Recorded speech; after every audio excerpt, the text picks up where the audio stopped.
এরকম ধোয়া ওঠা ভাত একদম গরম গরম আমি 2 চামচ ভাত নিয়ে নিলাম। এই গরম ভাতের সাথে শাক বা ভর্তা এগুলা কিন্তু অনেক বেশি ভালো লাগে। এই শীতের দিনে কিন্তু শাক ভর্তা ভাজি এগুলাই বেশি ভালো লাগে তরকারির চাইতে।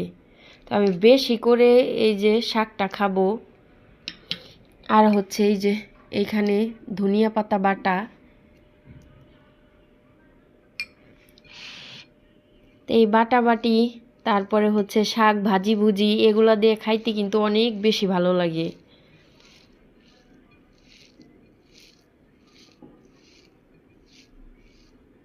এইগুলো আমি অনেক বেশি পছন্দ করি। বিসমিল্লাহ। সেই স্বাদ। মনে হচ্ছে তরকারি দিয়ে আজকে ভাত খাবোই না, শুধু এই ভর্তা দিয়েই খাবো।